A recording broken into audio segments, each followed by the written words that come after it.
Good evening. My name is Rabi Musa, and on behalf of the National Spiritual Assembly, I am very, very pleased and honored to welcome you here this evening for this memorial and to commemorate the life and legacy of Mr. Kevin Locke. So very, very warm welcome to all of you from the National Spiritual Assembly. To honor the life and legacy of Kevin, we are honored with us today to have with us a number of guests that we're privileged to welcome and acknowledge. And so I will share information on that now and then move on through our program. From the family, we have Jaylon Iskor Locke and their daughter, Patricia Hupahu Locke. So welcome to you. We also have Kimamila Locke, Kevin's daughter. We have a number of Baha'i institutions that are represented here this evening. From representing the Board of Counselors of the Americas, we have Mrs. Farah Guchani Rosenberg and also Mr. Billy Silva, so welcome. We are also pleased to welcome a member of the National Spiritual Assembly of Alaska, Mr. George Holly Jr., and then also a member of the National Spiritual Assembly of the Hawaiian Islands, Mrs. Clara Whippy, who is accompanied by her husband Nigel, also here. Representing the Regional Baha'i Council of the Northern Plains, we have John Paisano, and we also have former member of the Universal House of Justice, Mr. Hooper Dunbar, and former member of the International Teaching Center, Mrs. Loretta King.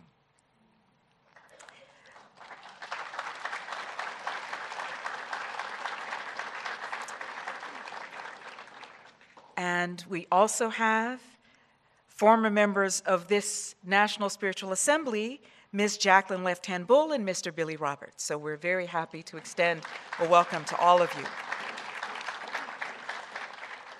Now, when I first became acquainted with Kevin, I was in college. So it was 1988, which I regret to tell you because it dates me. And I was involved in a teaching campaign, and it was in Oklahoma. And so we traveled to Oklahoma, and there was an image up here just before I came up, and Kevin was, I think, playing the flute, and there was a background. It was a black and white picture. And it was interesting because that brought back a lot of memories because this place we went to in Oklahoma, and I can't name it for you, looked just like that. And so I was there with a lot of other youth, and he performed a hoop dance. And I was mesmerized. I grew up in Ghana in West Africa, and we don't have hoop dancing. We have other dances, but not that. And I was enchanted by it. And it was very illustrative of one of the fundamental principles of the Baha'i faith, which is the oneness of humanity. And it was amazing how, just looking at the dance, you could appreciate that. So this concept of the oneness of humanity is, as many of us know, the pivot around which the teachings of the Baha'i faith revolve. And the achievement of this oneness, which Baha'u'llah has promised is the destiny of humanity, has a number of facets to it. And one of them is the maintenance and the preservation of cultural diversity. And Kevin was a standard bearer of this cause of honoring, maintaining, and preserving cultural diversity for the purpose of promoting the oneness of mankind. Now, we all know Kevin in different ways, but not all in the same ways. And so I'd like to take a little time to share some information about him so that we may all have a more well-rounded view. So Kevin was born on the 23rd of June in 1954 in Los Angeles and passed away on September 30th, 2022 in South Dakota.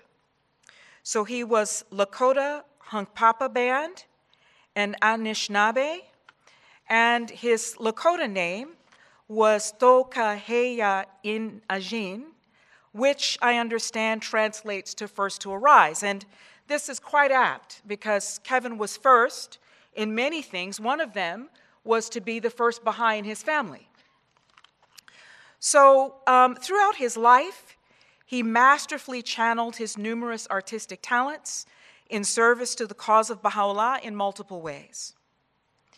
And so he used to say, quote, "Through my music and dance, I want to create a positive awareness of the oneness of humanity." And he did this very effectively. Now, in addition to his service on Baha'i institutions, he served, specifically the local spiritual assembly. He served for a period as a member of the auxiliary board, which is one of the institutions, and also this National Spiritual Assembly in the United States.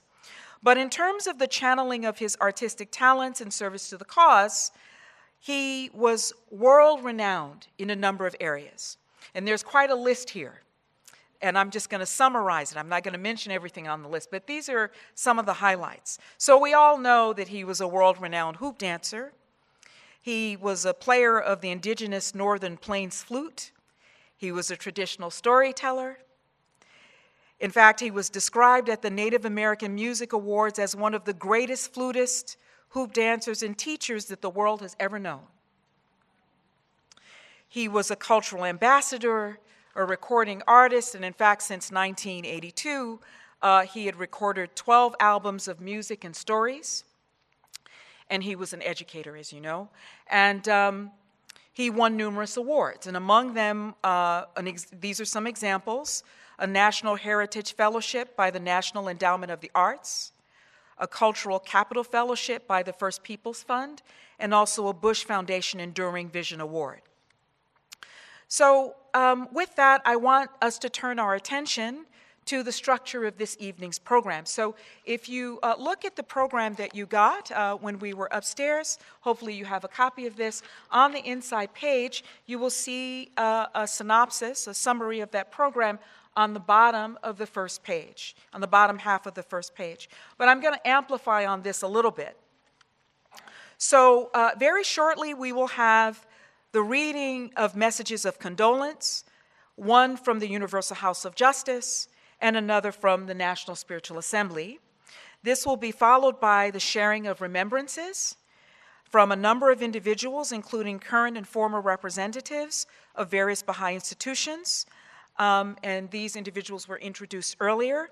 We will also hear from Jaylon, Kevin's wife, and this will be followed by a video which features a montage spanning many years that offers a glimpse into Kevin's joyful spirit and energy and service to the faith. And then we will conclude the formal program with a closing prayer, and then that will be followed by refreshments.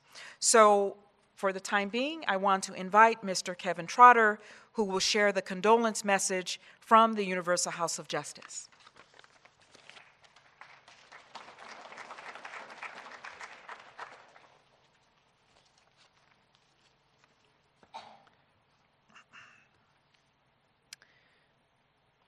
The Universal House of Justice, Department of the Secretariat, 3 October 2022, transmitted by email.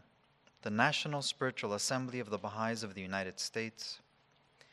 Dear Baha'i friends, the Universal House of Justice deeply regretted to learn from your email letter dated 1 October 2022 of the passing of dearly loved, devoted believer Kevin Locke. His many services to the cause of God, including as a member of your assembly and the Auxiliary Board for Propagation, are recalled with admiration.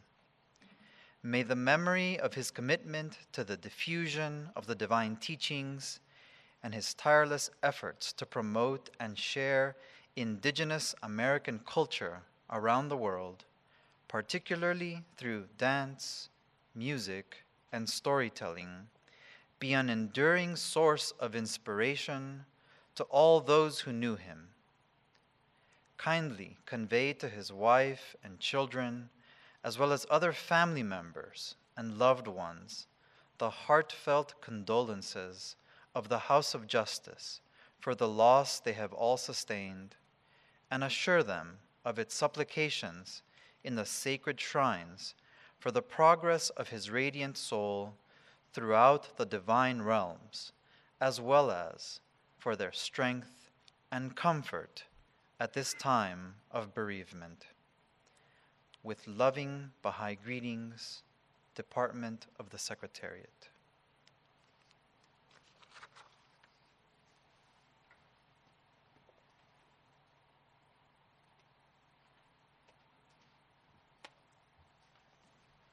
Mrs. Joanna Conrad will now share the condolence message from the National Spiritual Assembly.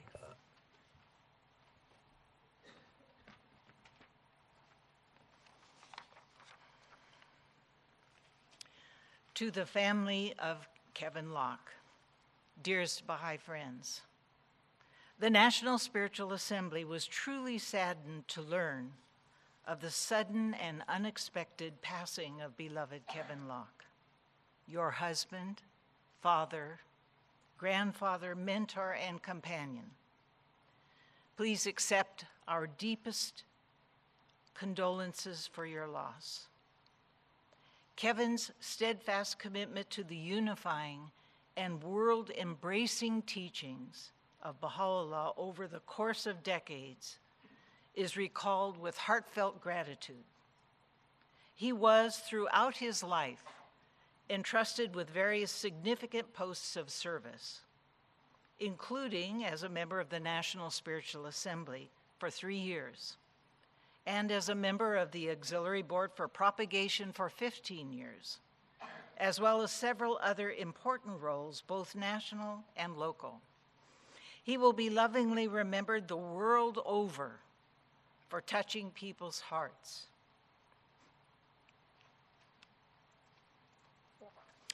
With his characteristic radiant smile, tremendous warmth, and delightful humor, as he shared the beauty of North American indigenous culture through dance, music, and storytelling, boldly and tirelessly conveying a message of the essential oneness of humanity to all his audiences.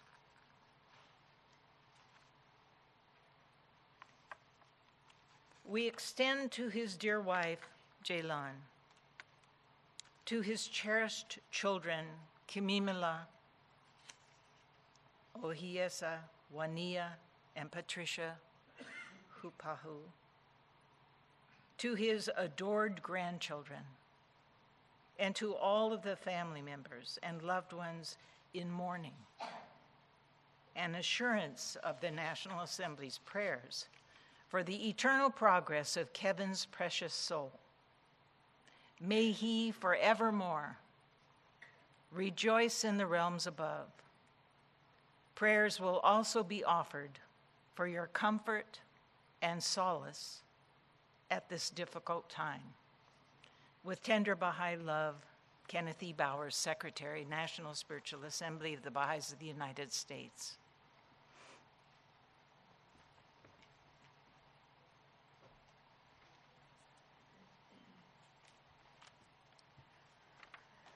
So now we will have a number of remembrances that are shared, beginning with speaking on behalf of the Continental Board of Counselors, Mr. Billy Silva.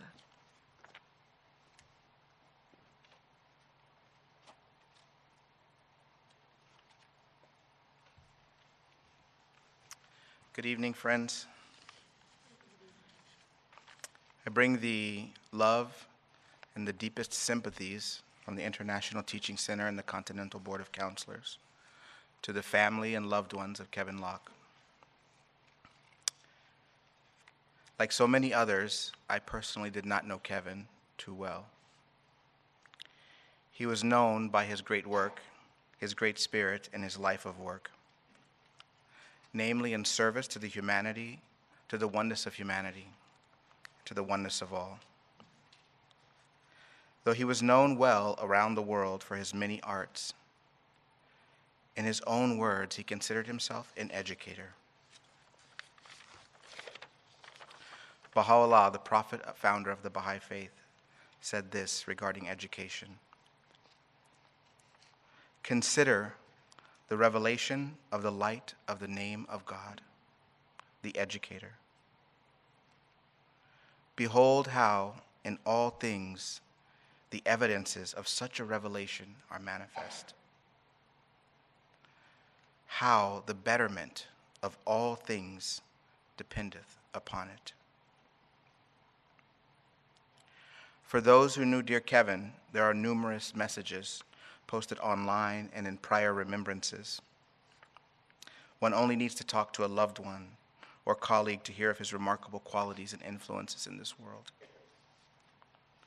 For those that did not know him so well, I would like to try and share with you the impression he made on so many.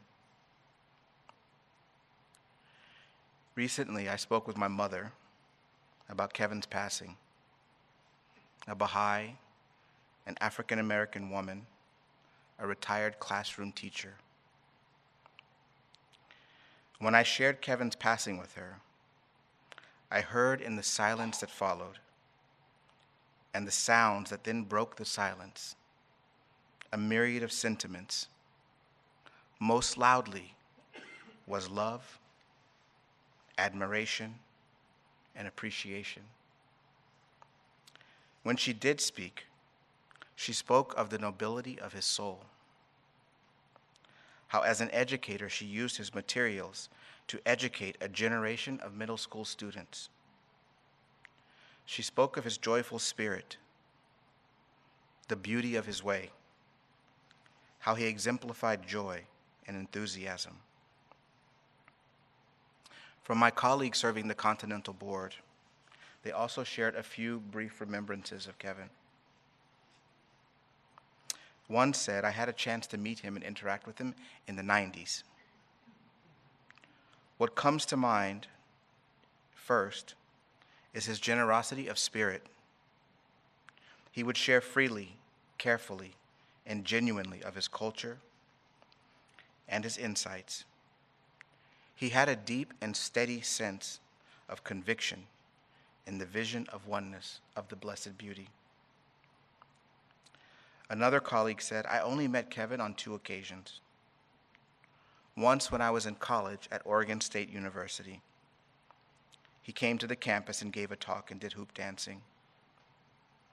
I just remember appreciating so deeply his artistry and his talent, and also feeling grateful for his commitment to education. Later, I met him again at a Book 8 tutor space about 4 years ago, and I was so impressed that he was also engaged as an active tutor along with his many other pursuits. Similar to my colleagues, I also had an opportunity to meet dear Kevin in a surprising way. This was also in the 1980s. Two friends and I were roaming around the streets of Santa Fe, New Mexico, and we walked by, I don't know what we were doing. We were doing something. But we walked by a building and we saw a sign that said Kevin Locke is performing here, which was a surprise to us because we knew him. We knew who he was. You know, he was, for many Baha'is, we don't really have celebrities, but in the spiritual sense, he was really a superstar, you know, a very radiant star. So we were already aware of him. And so, of course, we went in, and this is also similar to what was shared earlier. He shared his hoop dancing and his storytelling. And I also remember being struck by a number of qualities. One of them was similar to my mother, was beauty. Another was power. Another was love. And what I remember most was one quality that he had, that he could speak to you while speaking to everyone. I've never seen anyone do that since then, in that way, speaking directly to your heart. But you know it's meant for you and it's meant for all.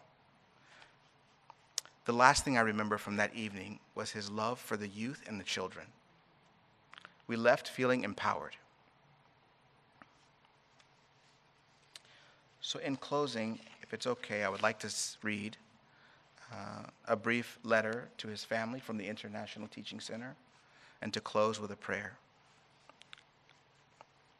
The Teaching Center wrote, "Dearly loved coworker, we are saddened to hear of the passing of dear Kevin Locke. whose long-standing service to the faith, including many years as an auxiliary board member for propagation in the United States, will be remembered with profound gratitude. Please convey our deepest sympathy to the members of his family and other loved ones, and assure them of our prayers in the holy shrines for the advancement of his noble soul in the Abha kingdom, and for their consolation and tranquility during this time of loss. This prayer is from Abdul Baha, the son of the prophet founder of the Baha'i faith. O thou provider, O thou forgiver,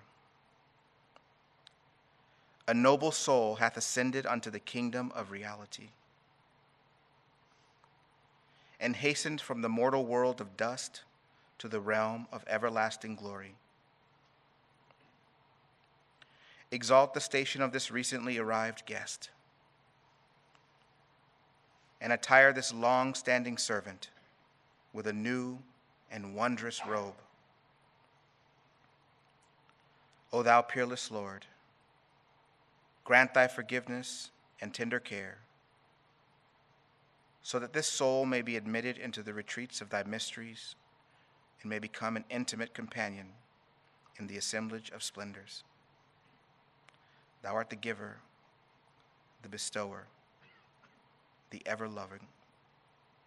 Thou art the pardoner, the tender, the most powerful.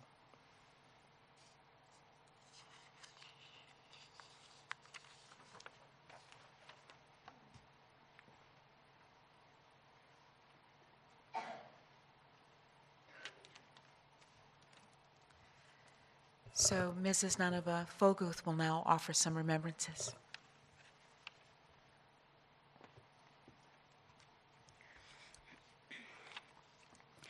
Greetings, brothers and sisters. I bring the loved ones here, the greetings from the relatives from Panama, the Navajo people, the Gila River youth, Anishinaabe Turtle Mountain relatives, many other Native friends who wish they could be here with the relatives of Kimimila and Jaylan and dear Patty there. I wanted to say, share a personal reflection, remembrance of Kevin. I was 15 years old when I went to the first Indigenous intensive campaign for several weeks in Wakpala.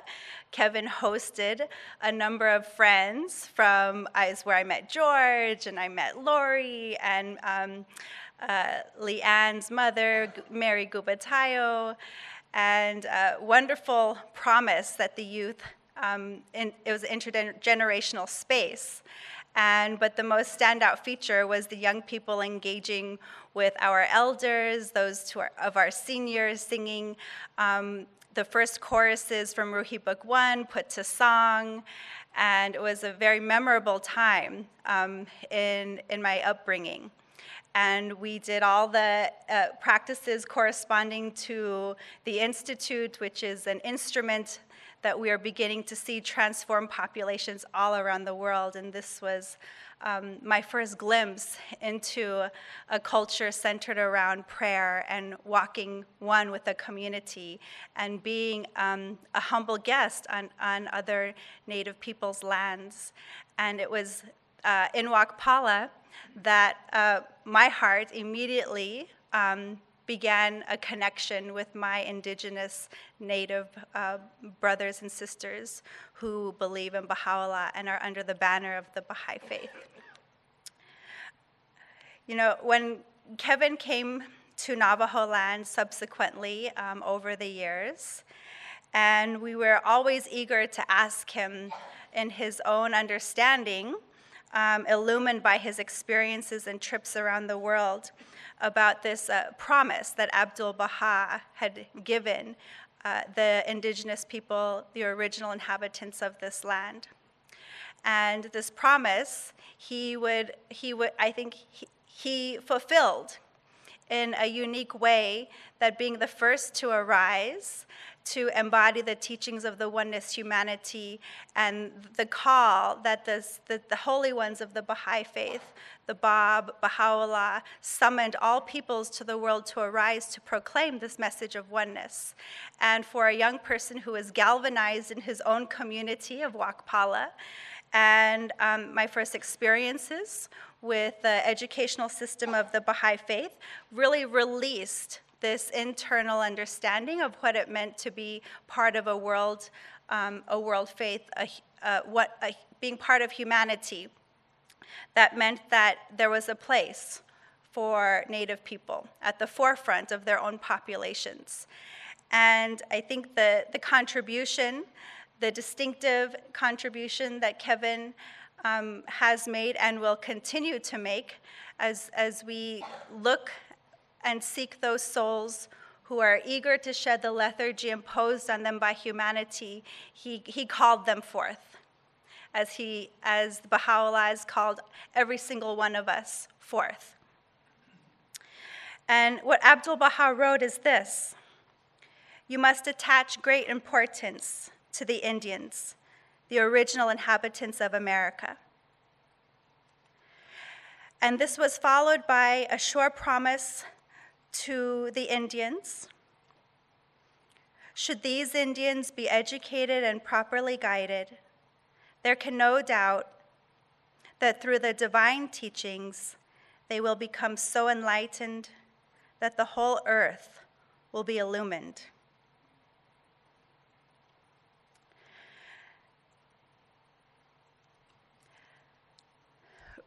Recently, there's been many reflections. Some have already been shared, particularly about the youth and the education of the young people. And that every generation has an opportunity unique to their time of life to contribute to the fortunes of their humanity. And we've seen Kevin in his youth, his growing and maturation, living this example and the unique contribution he was able to give to the masses of the world with this inspiration in a very loving and kind way. And I think my final reflections are what a joyful time it was to be hosted by Kevin and his community, and to be hosted by the relatives and family recently at the Black Hills, where he is laid to rest, as the local people call it, paradise. And when we were there at the Black Hills for his funeral service, there were stories shared that Kevin would take some of the friends visiting to this place of paradise and would want the longing to stay throughout the day in this area under the blue sky and the green grass, and that he would call the friends back to say, okay, we need to go. It's so easy to stay here in paradise, but we need to go. And for many of us, the chant upstairs that George offered, the description of that beautiful mountain, was where our hearts are, and we did not want to leave the resting place of our brother, dear Kevin. It was truly paradise. It was truly paradise. And I look up at the moon at night, and whenever anything significant happens in your life, say the birth of a child or a grandchild or the passing of someone very, very near and dear to you, my elders said, look at the moon, memorize the moon, know that moon, because it's a witness to these bright and shining stars that are being born and passing into the next world. So I took my own observation of the moon that night, leaving the Black Hills, and I want to just say in my final love and warmth to all of you, I'd like to just share a song. And if you would all just close your eyes and imagine someday you will be going to the Black Hills and you will find this paradise spot. This is a Diné song from the Diné people's land. Ta also was Jean Genet. Ta also was Jean Genet. Ta also was Jean Genet. Ta also was Jean Genet. Dien ayo otne. Big ego was Jean Shik Ejen na husklin. Dien ayo otne. Big ego was Jean Shik Ejen na husklin. Was Jean go na shadow. Shit Sijin was Jean go na shadow. Shikheden was Jean go na shadow. Shidege was Jean go na shadow. Shiyage was Jean go na shadow. Also Shinago was Jean go na shadow. Was Jean na husklin. Was Jean na husklin. Was Jean na husklin. Was Jean na husklin. Yet it has become beauty again.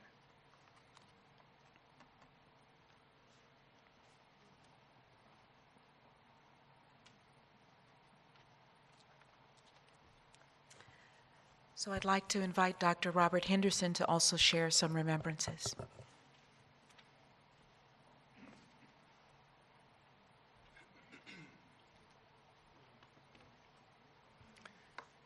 Hello, friends. Jaylon and Kamimila and Patricia, I'd like to share with you some of the impressions that resound in my heart as a result of our service together on the National Spiritual Assembly of the Baha'is of the United States. Just a few of us had the privilege of serving with Kevin and with his mother, Patricia.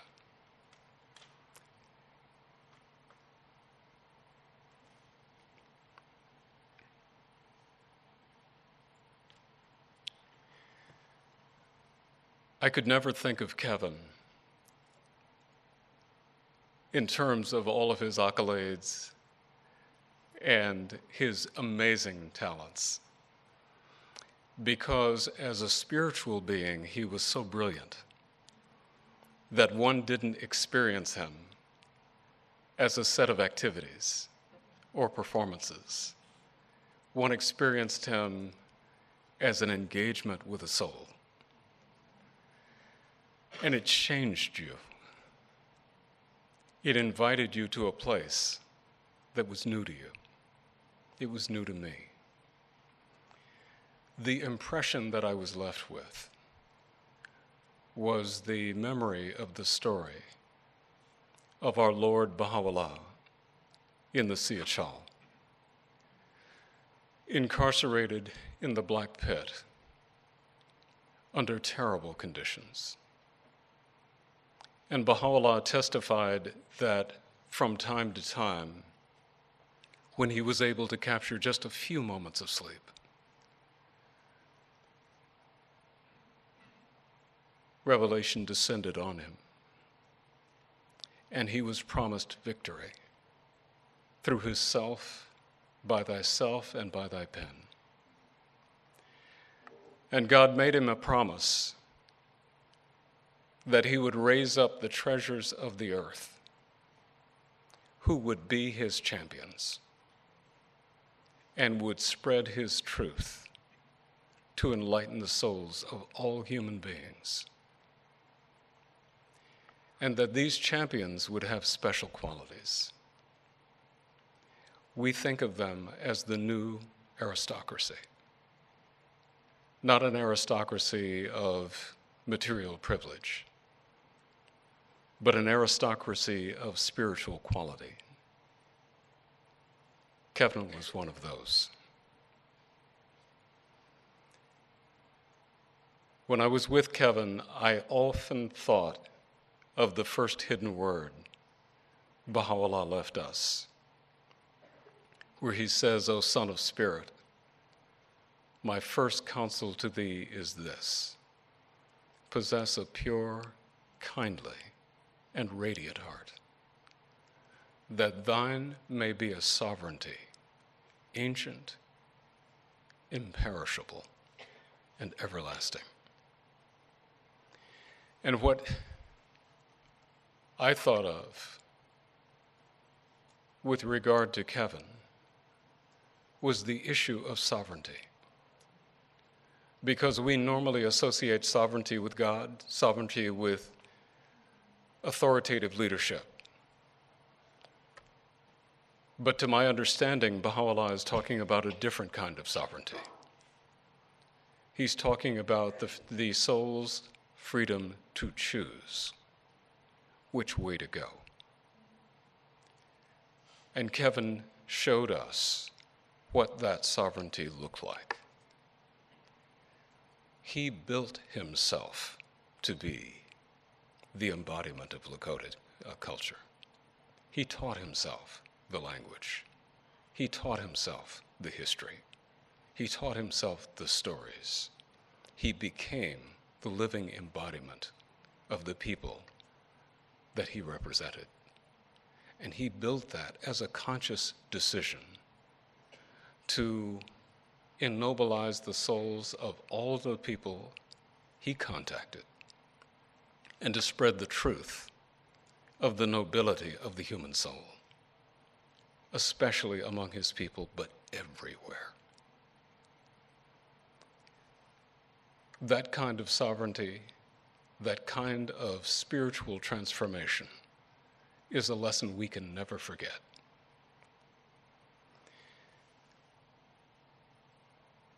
Abdu'l-Baha gave us the divine plan, which Shoghi Effendi described as the master's grand design for the spiritual conquest of the planet. And my understanding is that these spiritual aristocrats would spread the truth and the word and the love of God all over the world. Truly, Kevin did that. Everyone he contacted was uplifted. I often thought of the hidden word where Baha'u'llah asks us to remember that we were created noble, that we were created rich, that we were made out of the essence of knowledge and the essence of love, and that we had but to turn our sight unto ourselves to find the Spirit of God within us and our true identity. Kevin's life was a constant process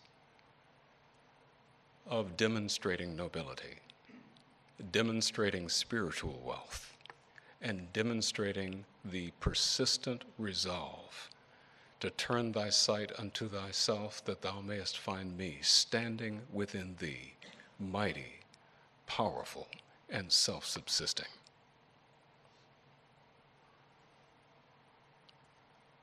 I don't understand, I didn't then and I don't now, how he got the strength. Because he was such a fountain of strength for all of us that knew him. I remember I sat next to Kevin in the chamber of the National Spiritual Assembly. And he would sit so quietly that one had no sense of what he was thinking about. Now, it's often true that if a member of the assembly is inspired by an idea that she or he wants to share, they get fidgety. And you can tell that pretty soon a hand's going to go up and a point's going to be made, and it's going to be made loudly. Kevin wasn't like that. But I tell you what he was like. when an issue would come to the table and be discussed by the National Spiritual Assembly, Kevin would reach for one of the several books that was always in his company. And he would open the book. And if you look down, you could see that the book was littered with highlights and notations on notations. And when he made the point, it was always in the context of the passage that he was referring to. So he would frame that issue, and it came from a different place. And it was his expression of his understanding of the guidance of God in the context of the issue under discussion. That's who he was in the chamber. And you could trust that. In the mornings, because those meetings were very long, sometimes we would start on Thursday and we meet all day and we'd go till 9, at least 9, sometimes 10 or 11 o'clock at night. And we would end on Sunday afternoon exhausted, just absolutely exhausted by the intensity of what had happened. But every morning, Kevin would join me at about 6 o'clock in the morning and we'd go running. And we'd run around Gilson Park, and we'd run up to Plaza del Lago, and we'd come back, and we would be refreshed, and we'd be able to start again. One other thing that I want to share, and then I want to end with just a reflection on the portrait of Kevin on the stage, at the end of the stage. The other thing that would happen during those weekends is Kevin would talk to my children, who at the time were a little bit younger than Patricia is now. And they had all kinds of questions about everything. You know how kids are. And the questions were mostly inappropriate. And Kevin would look at them with the very same expression that is on his face in the first portrait. Just love and acceptance and patience. And they would go on and on and on, and I would think to myself, give this poor man a break. And he never moved. He just returned their interest with love. And so I was sitting next to Joanna, and I was thinking about all those happy days that we spent trying our best to serve the Lord and to uplift our community and humankind. And I was looking at this portrait of Kevin dancing with the children and thinking about how at one point it's a dance. At the second, in the same moment, it is as if he is teaching them how to fly. To know that they are the captains of their own souls and fates, and that they can transcend whatever circumstance or difficulty they encounter and become eagles. And it caused me to think of a story that Baha'u'llah told himself. And again, it was in the Sioux. And he tells this story about a young man named Abdul Wahab, who was a Babi, and who was chained to Baha'u'llah in the Sioux. And Abdul Wahab fell asleep, and he had a dream. And in this dream, he was in a land of exquisite beauty. Everywhere he looked, the beauty was intensified, and it seemed that light and love radiated from every plant, from every flower, and from every tree. And as he gained an awareness of his surroundings, he realized that he was flying and that he was sailing over paradise. And everywhere he looked, there was beauty, and there was something new to capture his attention, and he would just have to think about it, and he would find himself propelled over to that new place. When he awokened, he told Baha'u'llah what he had experienced, and Baha'u'llah interpreted the dream. And he said that the meaning of this dream is that tomorrow, when the executioner comes, he will come for you. And if you die firm in the covenant of Baha'u'llah, firm in your love of God, you will find yourself once again in that land, sailing over the precincts of paradise. That's how I see that picture. The launch of Kevin and so many thousands of others who've had the privilege of association with him, learning how to sail in the precincts of paradise.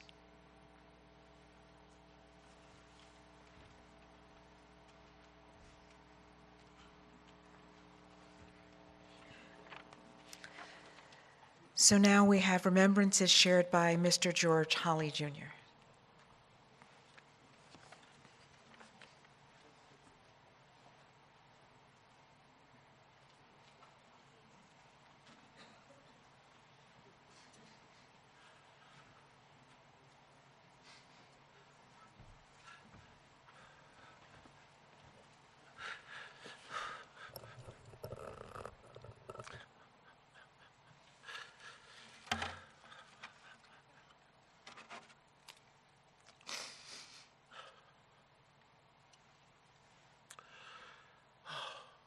Ya Baha'u'llah.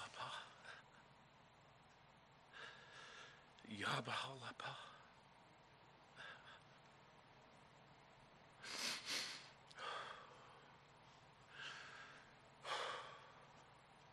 Ya Baha'u'llah.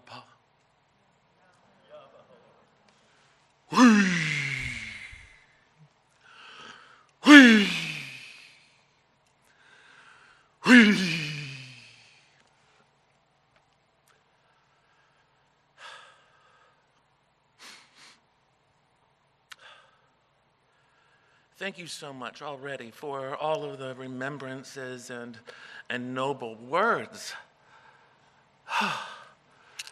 Please, God, transform me. Transform our families, our communities, our lands.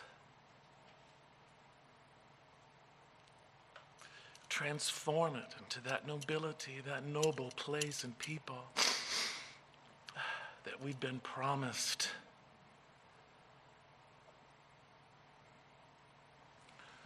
Greetings from Alaska.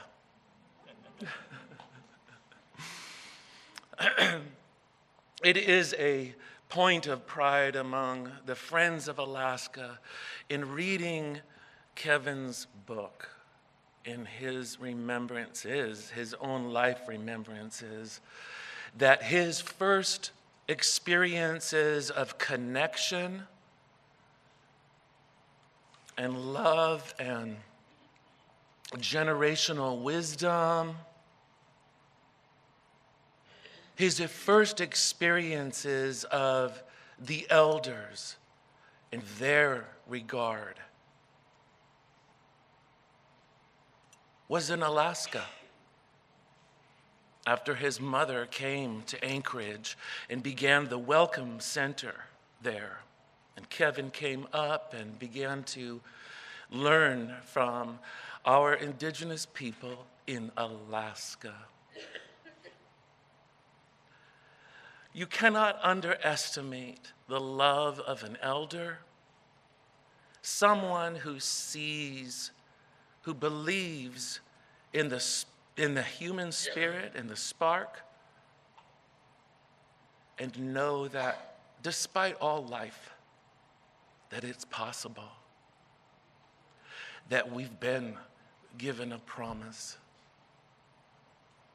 and that we can arise from a fragmented life to something of a greater, fuller, more united, mutually supportive identity.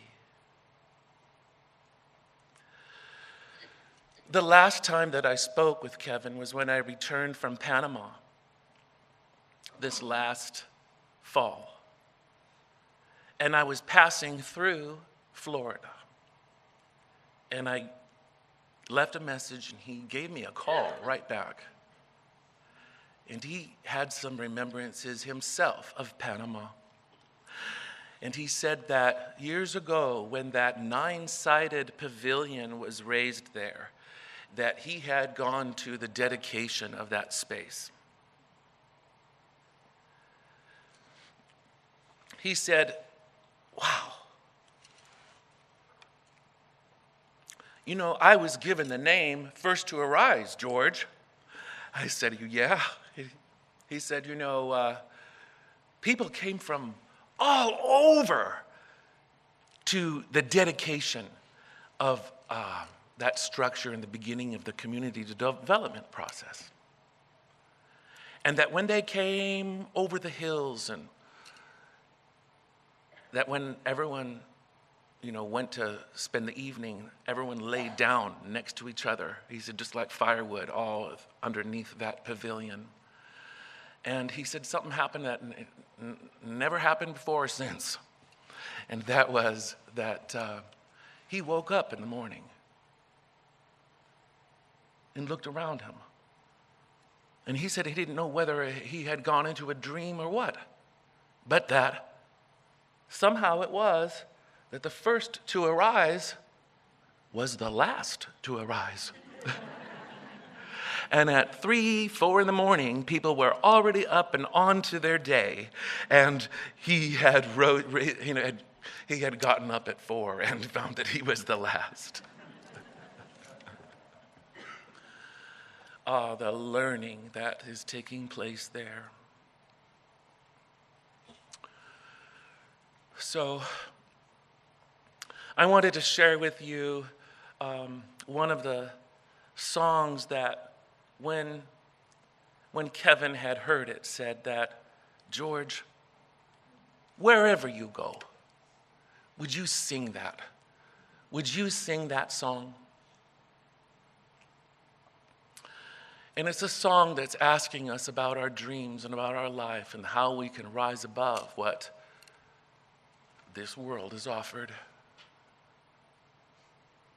How we can rise above our own selves and realize the paradise that's been promised.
Kevin came to Alaska a whole number of times.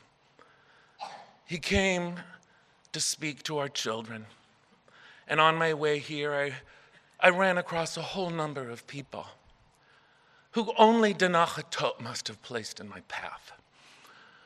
Because they'd say, "Where are you going?" "I'm going to Chicago." "Oh, what for?" "For Kevin, for his family."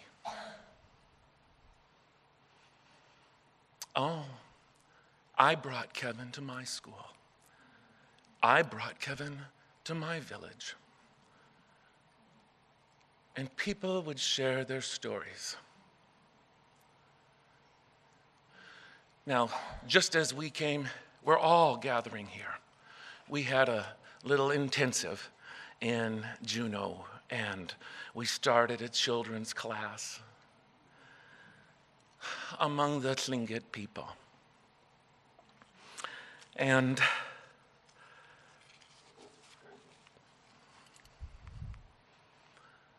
I pray to God, along with your prayers and your efforts in your areas, that all of these young ones will arise and remember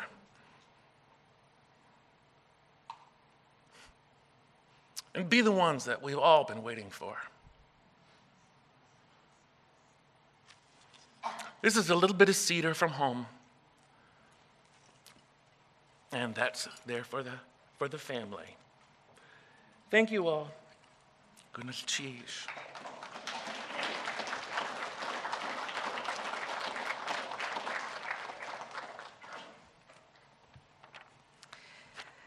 So now Mrs. Clara Whippy will share a letter from the National Spiritual Assembly of the Hawaiian Islands.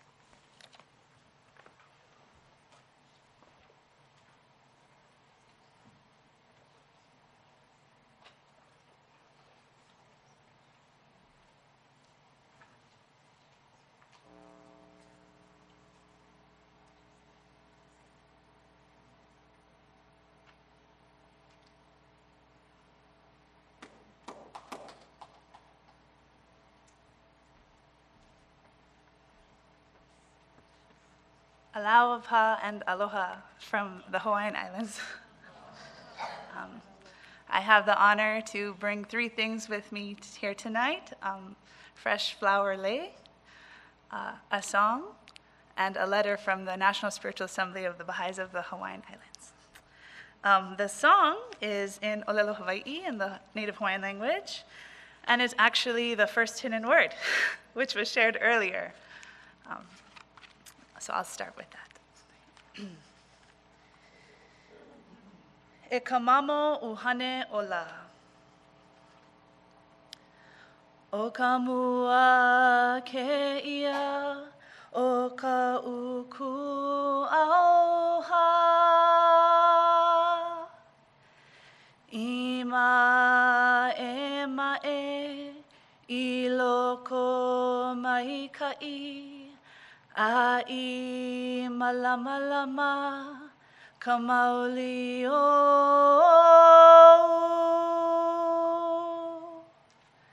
Ano no ke ea, ka piko pio ole, a mauloa hoi.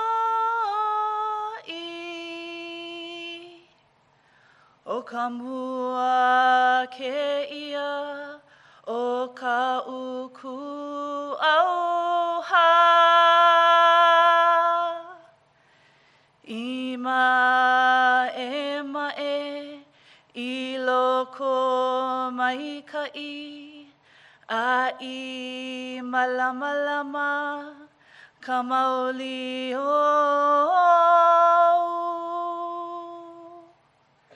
Ano no ke ea, ka piko pio ole, a mauloa hoi. Ano no ke ea, ka hiko pio ole, a mauloa hoi.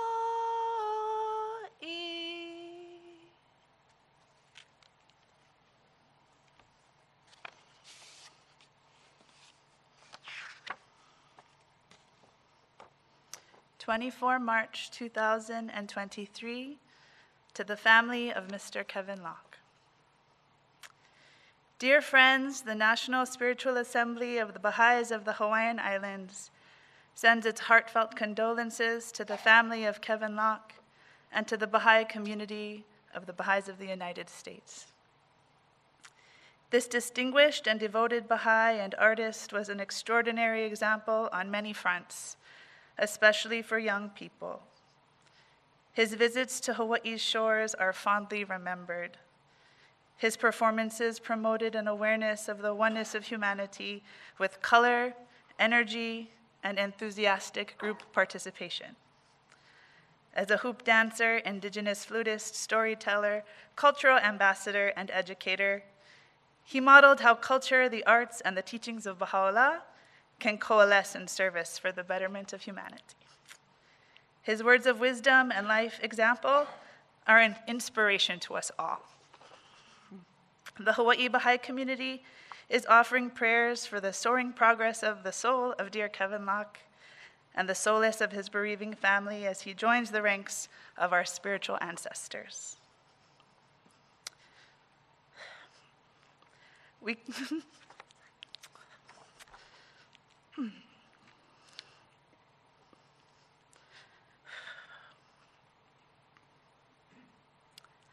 We call on the concourse on high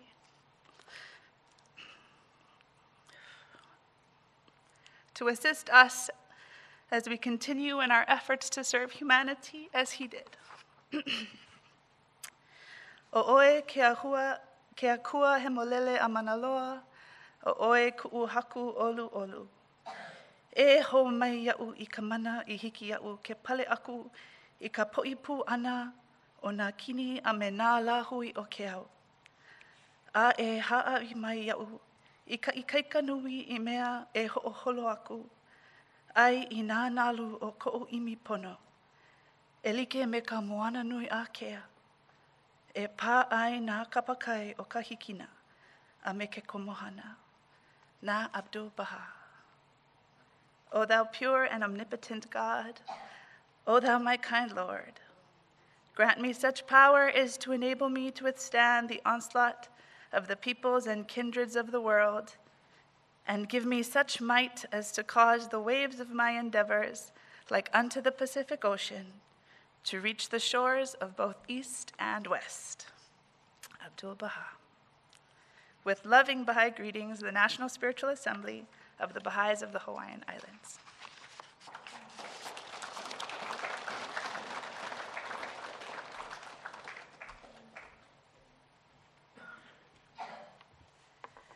So, dear friends, we will now have a short video presentation.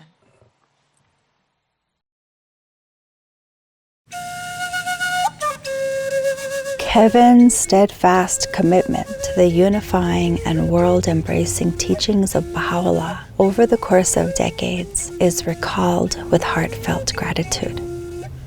He will be lovingly remembered as he shared the beauty of North American indigenous culture through dance, music, and storytelling, boldly and tirelessly conveying a message of the essential oneness of humanity to all his audiences.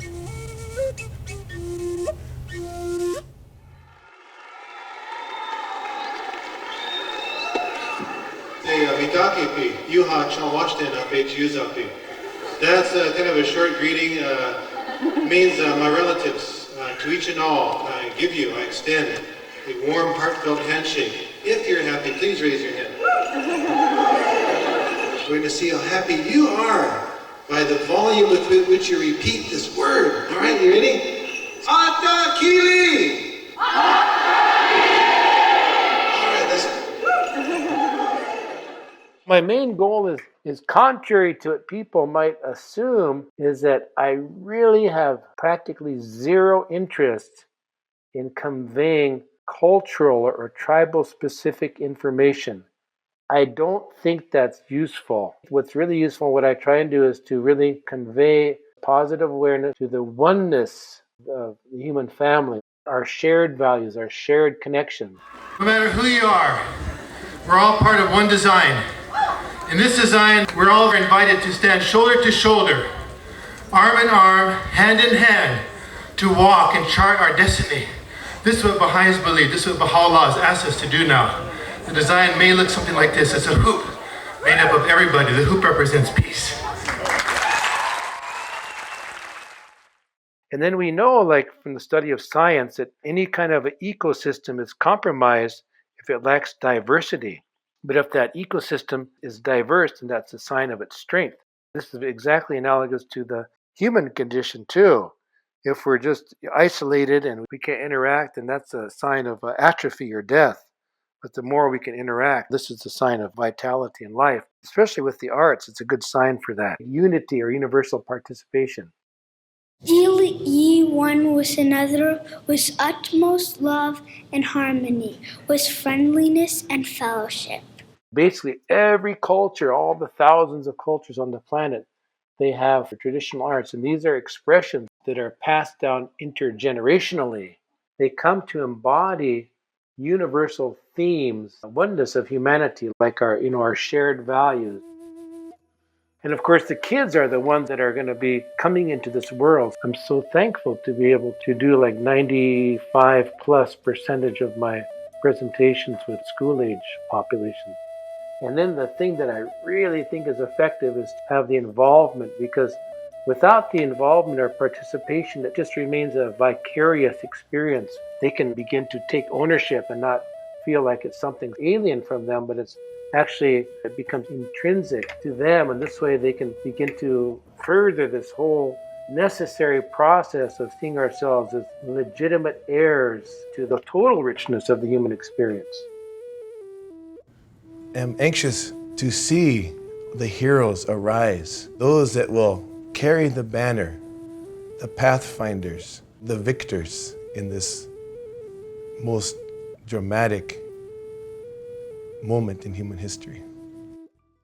There's 4 ways that we can pray, and the most basic way to pray is voicing your prayer.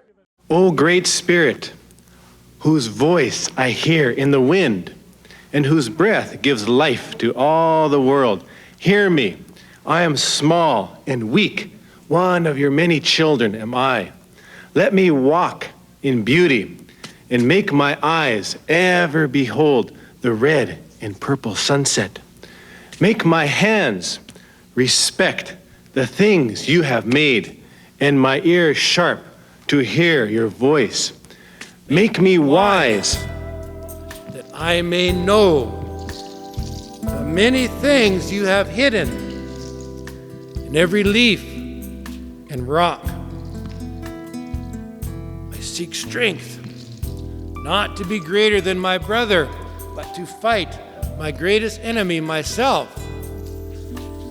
Make me always ready to come before you.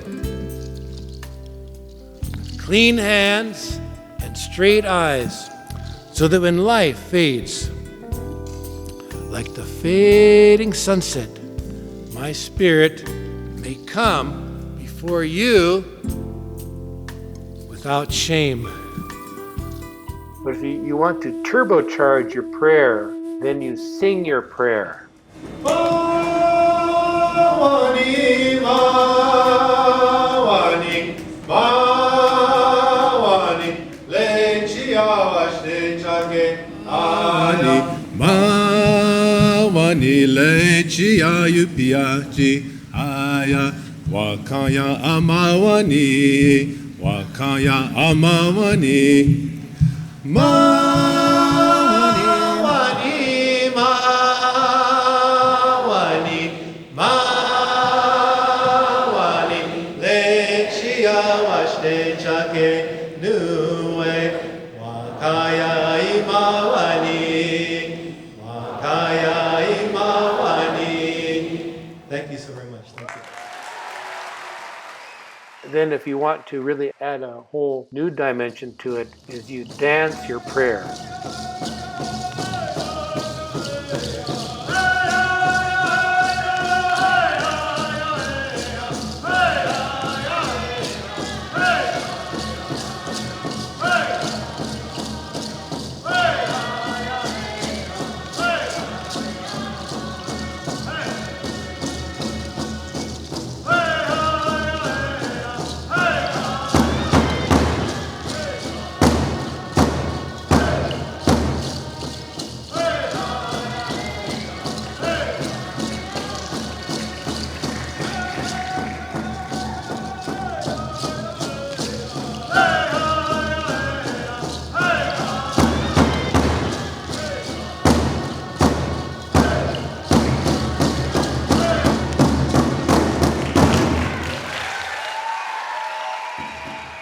And then the fourth way of praying, which is the only way that really matters, is to live your prayer, your daily action.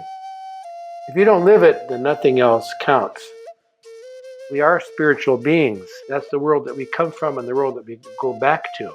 Through the arts, especially music, then we can keep that connection alive. So we can have that connection to the world that's real, the world that's holy and good, the world that's beautiful.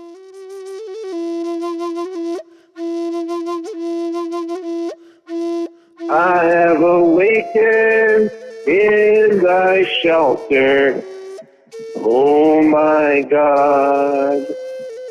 And if he cometh in and seeketh that shelter to abide within the sanctuary of thy protection and the stronghold of thy defense, illumine my iniquity, O my Lord, with the splendors of the dayspring of thy revelation, even as thou didst illumine my outer being with the morning light of thy favor. Blessed is the spot and the house and the place and the city and the heart and the mountain and the refuge and the cave and the valley and the land and the sea and the island and the meadow, where mention of God hath been made, and his praise glorified. Ha ha hey, ha ha hey. Nkashila wakantanka. Le alpa owi kinapa naha. Ipiakiao. Li to chanske hese. Yo unyechi hipi chanke wopila tanka. Ngeni chiapi. Onaha. Le ampe tukiha. Uyagala ashte pikta. Uyagala wakan pikta naha. Da to kunku pikta chanke. Nkashila. Unki tokab. Chanku ashte yechi chaka pikta. Ona okia pie na ushukila pie. Ha ha he. Ya Baha'u'llah pa.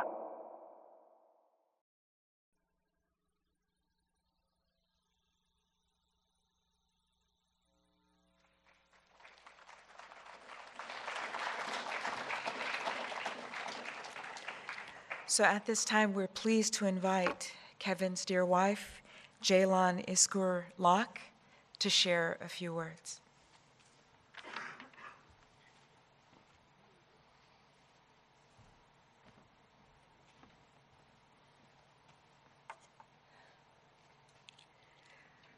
Ya Baha'u'llah. Friends, I apologize for my voice. I assure you I'm not COVID. I am not influenza or strep. I've been tested 3 times. I just have a nasal drip. But I wanted to share just a little bit. You may have already heard my husband share this. Or if you read his book, his memoirs, you may have read the story of how he became a Baha'i. And this is significant because it has a message for all of us at the end. My husband went on a vision quest, a 4-day fasting. It's a traditional Lakota fast where you're put up on a mountain. In this case, it was a rattlesnake butte, where he said his traditional prayers for 4 days, fasted. And it's not like our fast. It's really, truly no eating, no drinking for 4 days. And he did this in the dead of summertime. His purpose was, he was asking very specific questions from what he said to me, and he shared with you, I'm sure if you shared the story with you, of what his destiny is, what his purpose is in life, what is he to do? He was asking that to be revealed to him. That was his purpose for 4 days of fasting. It was a very hard fast with very sunny, hot days. And he came down from that thinking his answers weren't answered. His questions weren't answered. He didn't get an answer. He thought of his 4-day fast as a failure. He came back very depressed. I didn't get the answers to the questions I'm asking. What is my purpose? Why am I here? He came to his home very depressed, very deflated. At this time, friends who were teaching him about Baha'i faith on and off, they were leaving town. They knocked on his door, hey, let's go see Kevin before we left. And these friends, husband and wife, very dear friends, they engaged talking to him and said, so Kevin, how are you? We're leaving town. We wanted to ask you, did you ever think about becoming a Baha'i? And he said to them, well, tell me this, do Baha'is pray? And they said, yes, Baha'is do pray. As a matter of fact, here's a prayer book for you. We wanted to give this to you before we leave. And he opened this prayer book. And lo and behold, it opened to this prayer revealed for the Central States. And this prayer starts like this. It says, O Lord my God, praise and thanksgiving be unto thee, for thou hast guided me to the highway of the kingdom, suffered me to walk in the straight and far-stretching path. Illumine my eye by beholding the splendors of thy light. Incline my ear to the melodies of the birds of holiness from the kingdom of mysteries, and attracted my heart with thy love amongst the righteous. So he knew when he read this first paragraph, this was the answer to his 4-day vision quest. And they said, you know, Kevin, there are Baha'is, there are communities. What do I need to do to become a Baha'i? You just have to sign a card. Back in the days, sign a card. And there are Baha'is. You declare that you're one of the Baha'i community, member of a Baha'i community. He said, you mean to tell me there's a community? He didn't even know. So that's how he signed and he became a Baha'i. Now, after that, he started his presentations and performances as a hoop dancer, where he went around the world, close to 100 countries in 40 years, sharing the message of Baha'u'llah. What he did there is, he always said, as you heard in that video to him from his own mouth, his own voice, he had zero interest about culture-specific program.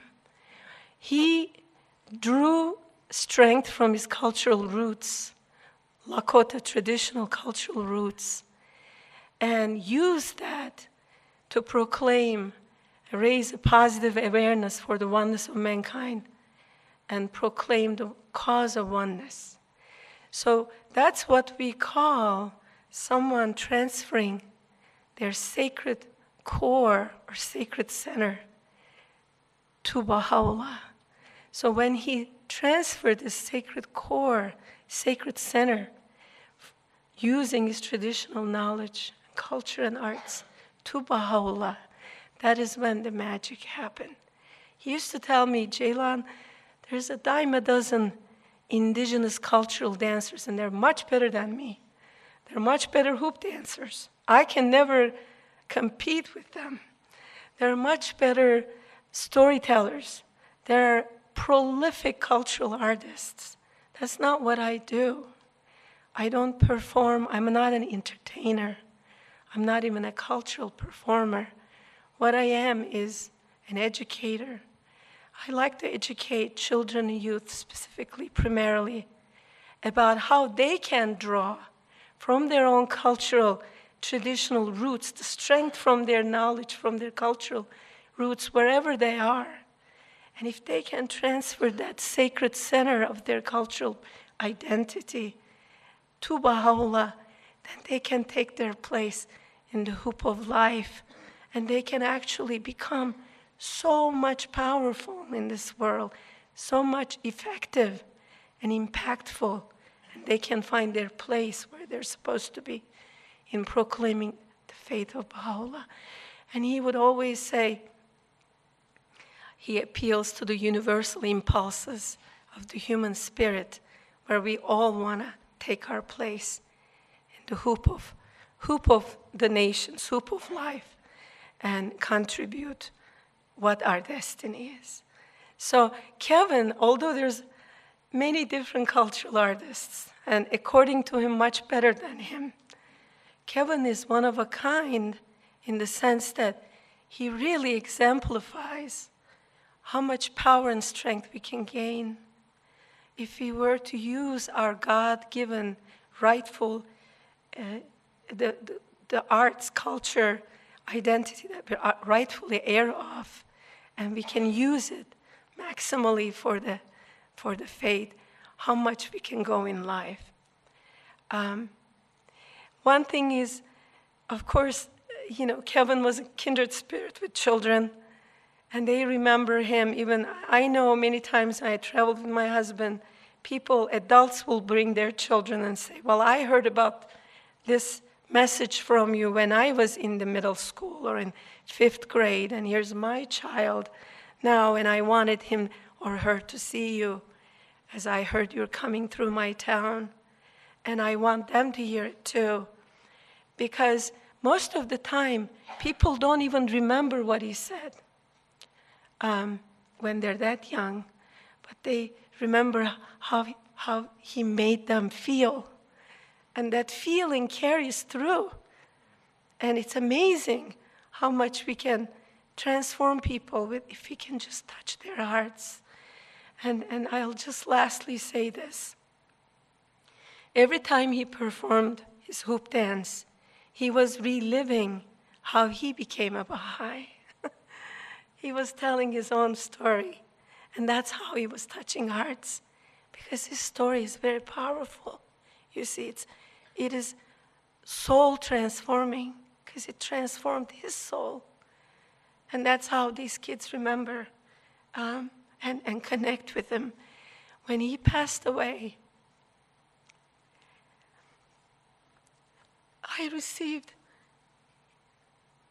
I don't even know an envelope that big exists, full of notes from children from Sioux County and Carson County. And I read every single one of them. Excuse me. They said so many of them sent so much love, drew pictures where here they are, and here's Kevin dancing with them. And they said, who's going to come and visit us now? Of course, if this does not put some fire underneath us, I don't know what would. It's easy to get immersed in one's pain and just want to crawl under a rock, but I really encourage you to really make the effort to transfer your core to Baha'u'llah and draw strength, just like Kevin did, and reach out to those children and youth and touch and transform the souls like he did. Thank you so much.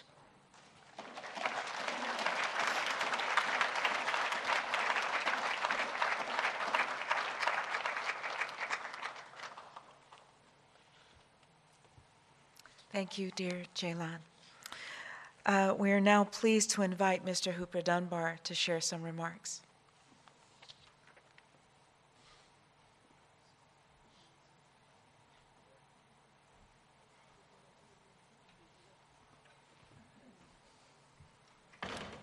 Evening, friends. Aloha. Well, this has been a very deep experience, I must say. I come here and I'm humbled into silence. I knew Kevin and loved Kevin and appreciated Kevin. And the dear man, since I came back from the Holy Land, came actually to my studio. I had always had a chance to meet him and talk with him, and I was impressed and had once seen the hoop dancing. And I'd always wanted some time to talk to him. And he actually came and visited in California, where I was, to the studio, and we had some time together, and we have some photos from that time too. My warm condolences. My wife and I both remember him with much love, and so glad to hear about the connections with the rest of the family and this deeply affecting story from his wife. That's very special to me. I always was impressed with the gentleness of Kevin. I'm sure he had other sides that some of you have seen, but to me, he was very gentle and humble. not a pretentious humbleness, but it was a thing that pervaded his whole nature. He wasn't self-centered looking to see how you would respond to him. He was wanting to give and respond to you. And this is, of course, the essence of what the Master calls us to, servitude. And it's very interesting, Baha'u'llah says, he quotes in the Epistle to the Son of the Wolf about servitude. He says, servitude is a matter, the essence of which is divinity. The closer we get to selflessness and humility, the closer we get to reflecting that light of God that's in us and in all of us. These days I've been thinking a lot about this Baha'u'llah's simple statement. Thou art my lamp, and my light is in thee. Get thou from it thy radiance. This kind of sums up to me the feeling that I have when reflecting and thinking about Kevin.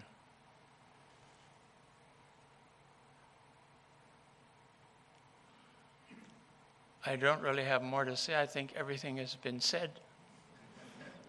But I'm very happy to be here and very happy to see such a large response to this meeting.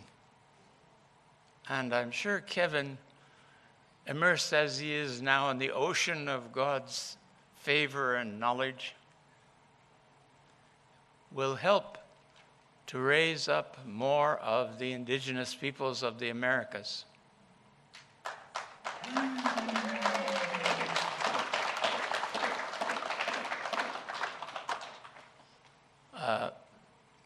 Not to toot my own horn, but I was very centered on teaching indigenous peoples from the time I became a Baha'i and visited the reservation, the Navajo reservation, and when I was pioneering in Central America, the Hand of the Cause, Mr. Codem, invited me to travel across Canada in 1960 and then across the United States in 1961, and I visited tribal chiefs and helped to share the message on those occasions.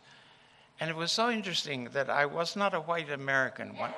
I was somebody coming from visiting tribes in Central America, and so all of the difficulty, cultural differences, and didn't disappear. They embraced me. And I first met Kevin at Standing Rock, and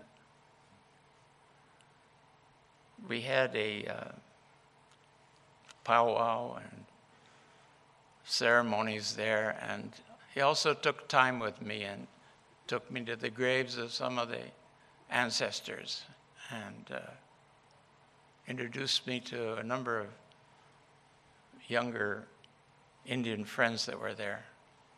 That was very special. But I think I've actually visited about 50 tribal groupings right down to the end of Chile from the Arctic Circle. And I've had this great bounty of being able to talk about the faith with indigenous peoples and waiting for the first one to arise. And certainly Kevin has filled that role in a very special way, as was mentioned, 100 countries, at least 100 countries around the world where he's gone.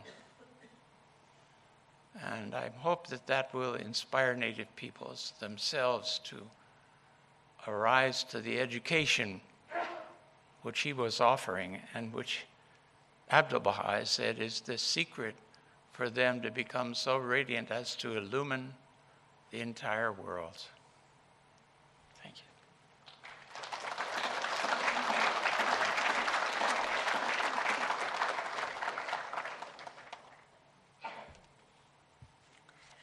So now Mrs. Loretta King will share some remembrances.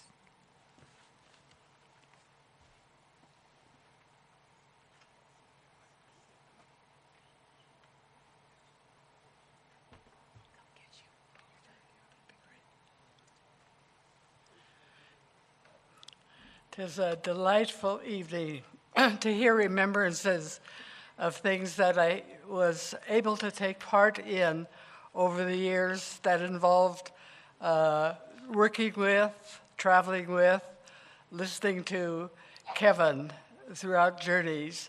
And the beautiful expressions this evening, I think, must just make his family's heart glow, must make his heart glow. And it seems that along the period of time when Kevin was first starting out in his service to the faith, I remember a couple of incidents that I thought, as I was listening to the speakers tonight, but there were these things that just really helped to change the heart, change the perspective, and to help us grow when we were traveling into different areas to try and see what we could do to rise to the call of reaching Indigenous people. And one of them that I remember is when we were invited, after I began to serve on the Board of Counselors for the Americas, we were invited to the Ruhi Institute because we had heard that they had a program that was working with junior youth, and that this was something that was helping these youth prepare themselves for a world that they were facing in Colombia, and a very difficult one at that time. A lot of unrest in the country, a lot of one couldn't go from one side of the country to the other. But when we received this invitation, a number of us that were English speaking, and that included quite a number of auxiliary board members that were English speaking, to the Ruhi Institute. And at that session, Hand of the Cause, Paul Haney was there with us. And it was an experience of learning together, working together, and seeing how were we going to accomplish the goals that were given to us and that seemed so challenging. And one of the things that was happening at the Ruhi Institute at that time was that they had developed materials to reach the junior youth.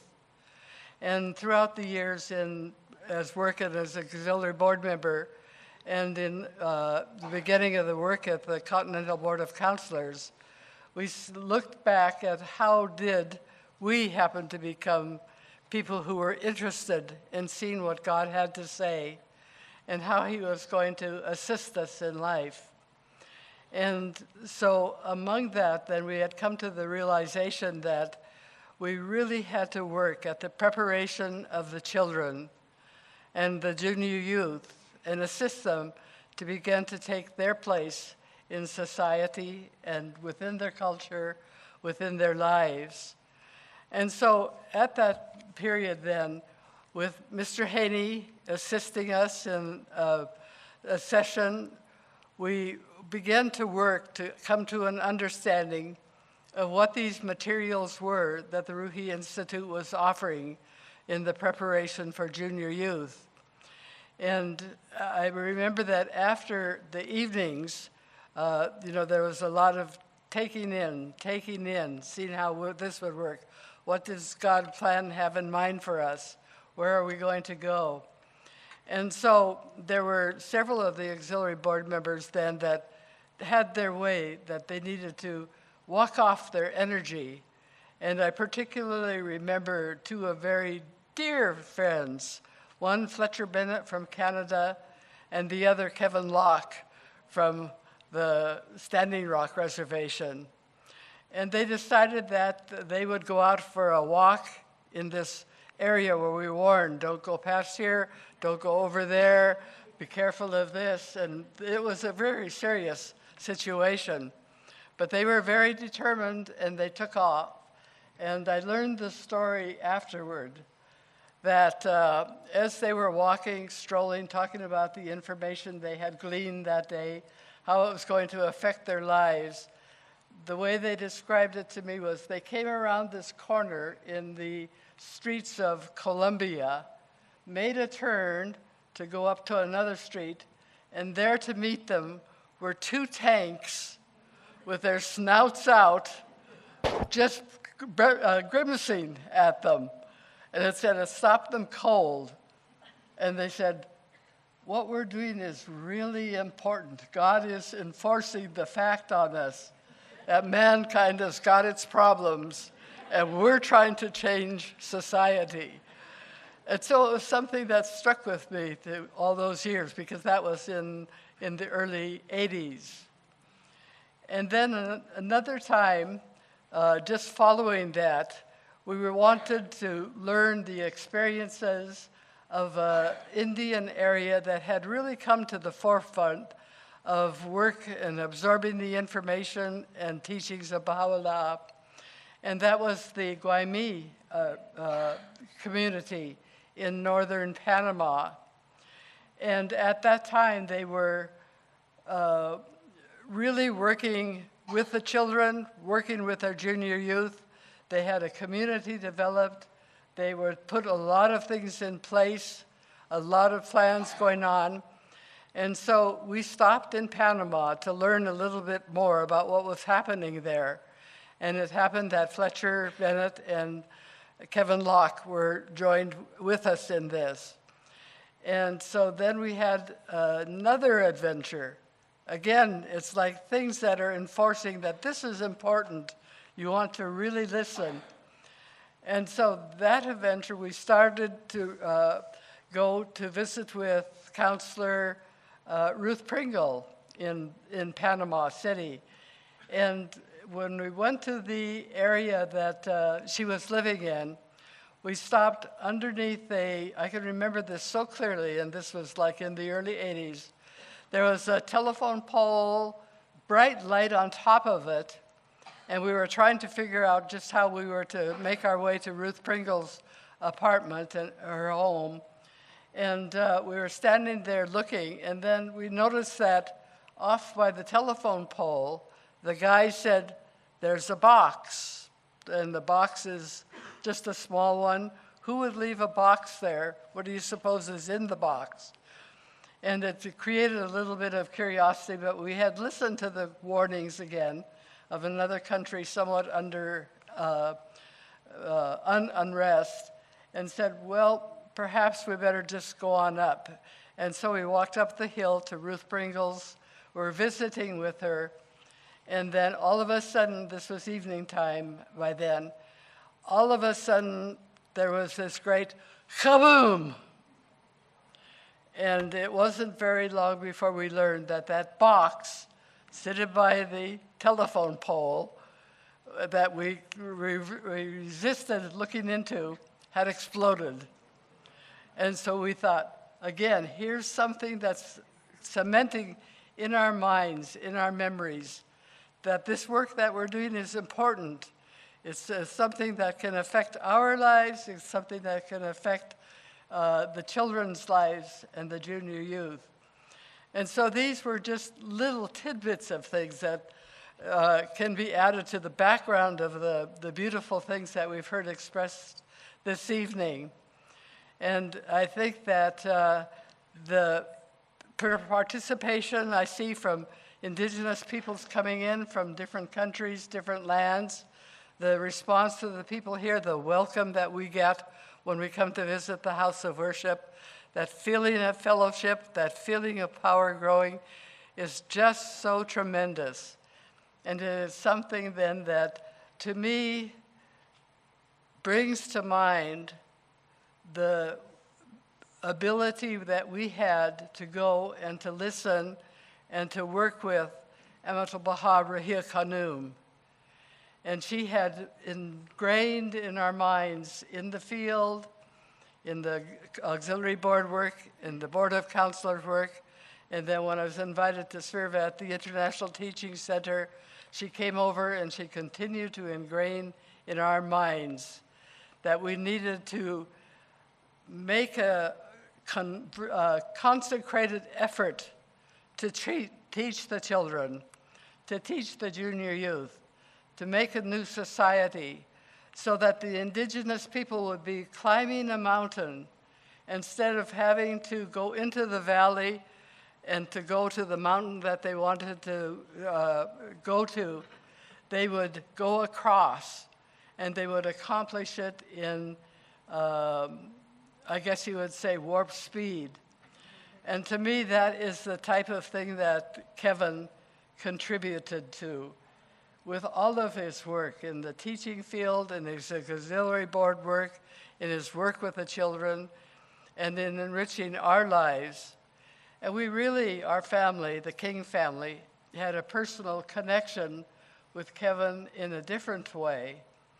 My husband had passed away, Lynn, in a Scottsdale area after we had come back for some health care. And we were directed to a cemetery just off the road of Scottsdale into one that was especially special to the Baha'is. And when we went to investigate it, we discovered that hand of the cause, Ali, what is his name? Where's Laurie? Yes, was buried there. And we were very, very privileged then to be able to consecrate our effort in the funeral and the help of the Baha'i communities to bury him after a very swift illness. And it was, I'm not sure of the time, I'm beginning to lose a time frame now as my years accumulate. But it wasn't too very much long after that Pat Locke passed away and is buried in the same cemetery as I've been describing, in a beautiful, beautiful headstone, and a number of Baha'is. We all really think of it as a Baha'i cemetery and place of rest. And from time to time, Kevin would go to visit his mother, and he'd send us a picture. And the one that sticks in my mind is one that he had taken, and his sense of humor, just looking and had his head in the camera and then looking down, and we were able to see the headstone of my husband, Lynn. So those are just a couple of little personal stories to go along with this beautiful, beautiful occasion that we've had this evening. And I can't help but think that we maybe have done a momentous amount in work among the indigenous people to how would I put it, to thrill the heart of Amatul Baha Rahia Khanum. And I have a hunch that she said, he's done his work there, he needs to come and help us in this heavenly space, and that he was called and taken to that new level of contribution to our work and to society. So our heart goes out. We remember very well the feelings of loss when somebody so near and dear is to us. But to see his family, to see the children growing, and to see the respect and the love conveyed is the deepest appreciation of our families. And we look forward to hearing now the adventures of the next generation of youngsters that are learning the dances, learning the songs, and learning how to walk from one mountaintop to another mountaintop without having to go through the valley of despair. Thank you.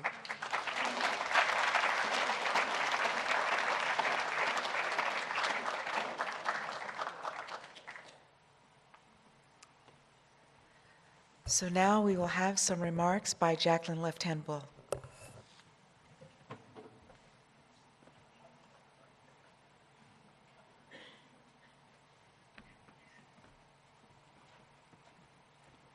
Well, friends, do you really think there's anything left to say?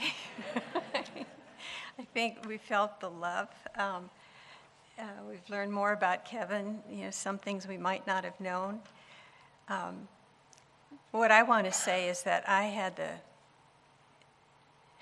privilege, the bounty, I almost want to say the honor, but of being the counselor.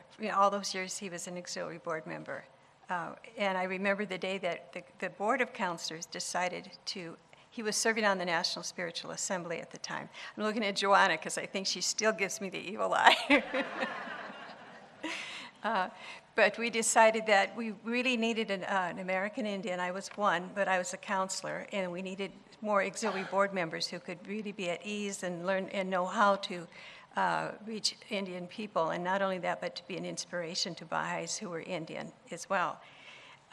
And so we decided that even though Kevin was serving on the National Spiritual Assembly, we should ask him if he would accept to serve on the auxiliary board instead.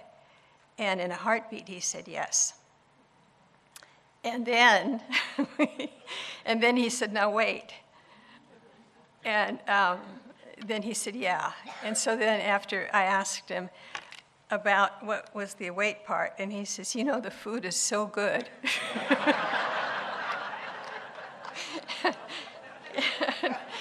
And it is, you know, we all, and anybody who's eaten with the NSA, anybody on the NSA, well, in those days, it was actually even better because there's a cook named Millie. Does any of the NSA members remember Millie? She was really good, wasn't she, Bob? Yeah. And so that's what Kevin gave up in order to serve as an auxiliary board member. He did go on a trail of light we went to Bolivia, and just to Bolivia actually. And one of the things that happened when I asked him, they said to ask him, I knew I had to go, not had to go, that I was asked to go. And he said, "What about my mom coming with us? She wants to come too. She asked me to ask you if she could come too." And I said, "Sure, she could come." You know, she wasn't a Baha'i. And I said, "You know that a lot of it will be just talking about the faith to people." And he says, "Yeah, she knows that. I told her what you know it would be like." And I said, "Well, then okay, I'll double check it with the other counselors, but I'm sure it's fine." And so Pat was not a Baha'i, and she went on that trail of light, and it was really one of the highlights of my life. Imagine traveling with those two dear souls, meeting Indigenous people, learning about them. And of course, you know, Kevin always, you know, did the dance and then invited people, and pretty soon we found Pat and I on the stage. And it was a lot of fun. But I think that the privilege of serving as the counselor, supervising counselor to Kevin, it was a challenge because he was so, he had his own ideas, and they were excellent ideas. But then the board was wanting some particular things done. And so it was working, you know, just really talking with him and helping him. But he was also as cooperative as he could be and did an excellent job especially when he was on the reservations. But, well, that's not true. He did an excellent job everywhere. I don't think he's ever gone anywhere where people didn't just fall in love with him and really be able to listen as he explained what the writings meant to Indian people. Frankly, he could explain the writings to me anytime. I mean, he was so intellectual. He actually reminds me of you, Ken. You know, just when there's something that's written and you just need a little bit more information about how does that actually work. Well, Kevin seemed to have, and he would say, "Think it might be this." He never made positive statements about his knowledge. It was always, this is what might be possible, or maybe it's this kind of thing. And I guess I appreciated that. My memory, Loretta, did I just mention about food? Okay, I thought I did, and I thought, well, you know, so I'm going to, a lot has already been mentioned, so I'm not going to take very much time. I think the one last thing was, did I mention about his mother, about that relationship? I think I did that too. But it was very important to him, and I think that what happened in her coming on that trip to Bolivia, it sort of made her see what was possible when you applied standards, when you applied teachings to ordinary life, people in poverty, people who really had always worshiped God but now had a frame of reference that was sort of updated. And then when she actually decided that that's what she wanted to do, that was important to her, I think it was a really happy day for all of us. I do know that when she called me, Kevin and she, he was driving, she was in the car, and they were going to the airport in Bismarck because they lived on the res down in Standing Rock. The nearest airport was about 150 miles away, so it was always a long trip up. And Kevin always carried a calendar and an enrollment card in his shirt pocket. And so she was saying she wanted to know what happened at convention, and so he was going to convention. She said, "Can I come with you?" And he said, "Yeah, come with me."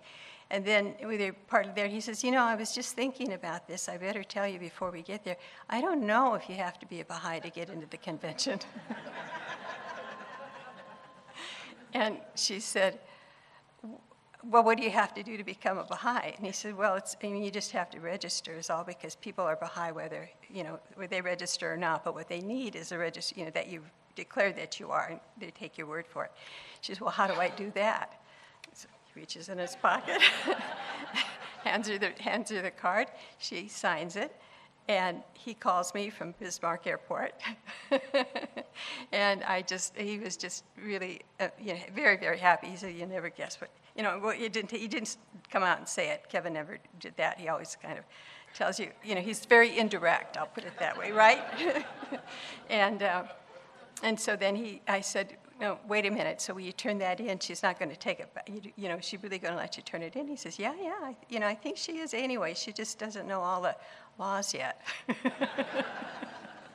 And so, but the other thing, and so she did, and then we went together she came with us to, I already said that, to Bolivia. And so then it turned out that almost every day I called Pat for some reason, or she called me.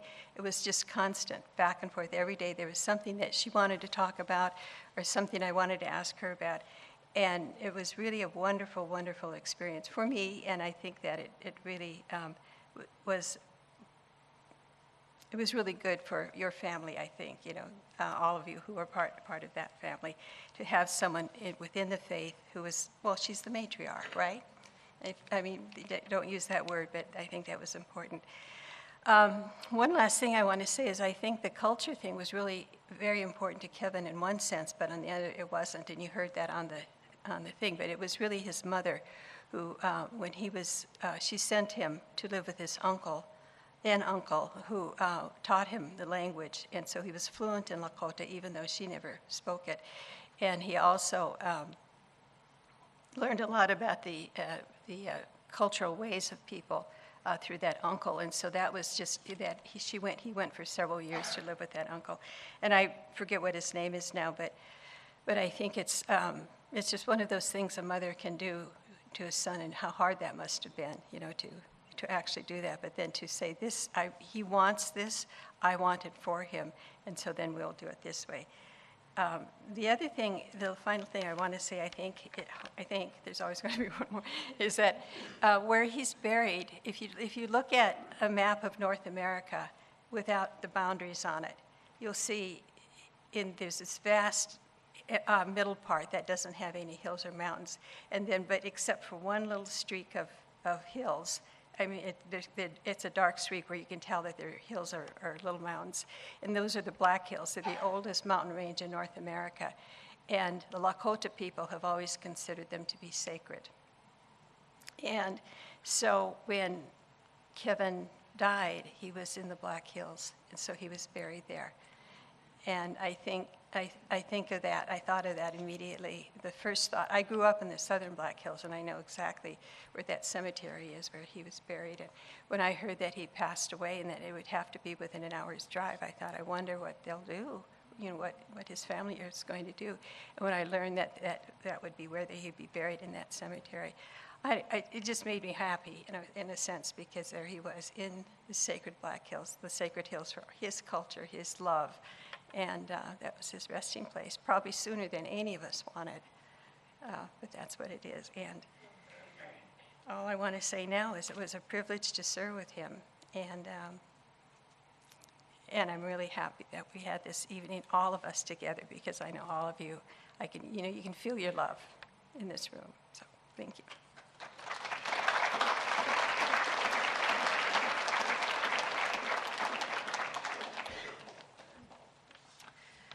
So this has been really, really wonderful, and We've learned so much. Really, really grateful for all of the souls who came up here and shared their remembrances. We will now have a closing prayer shared by Mrs. Debbie Yogachandra.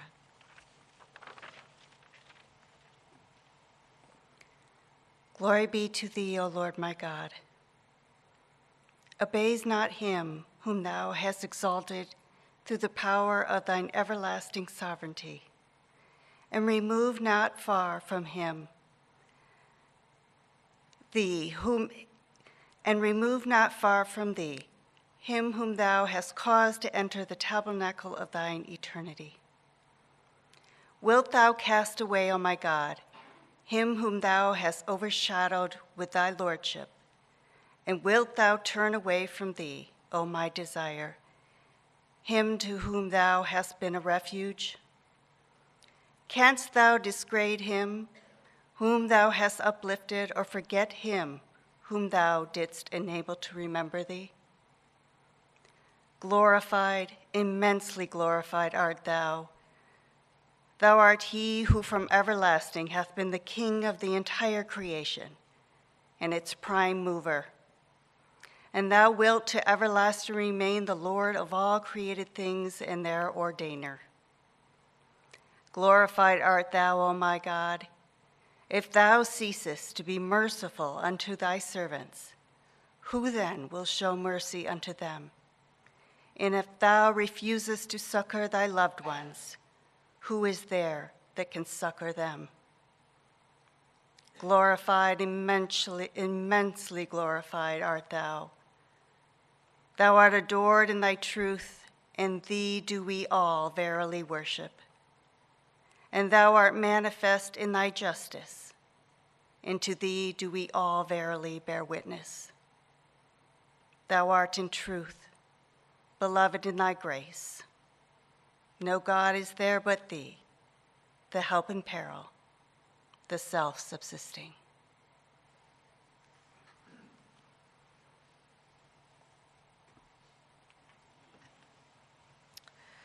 So, dear friends, this concludes the formal part of our program for the evening, and we invite you to join us for refreshments. So as you exit, you can either go out the door in the back, or you can go out of this door, and the refreshments are on this side where my hand is pointing. I never learned left and right, so just follow the hand. So if you go out the back door, you can just swing around that way. So thank you so much for being here.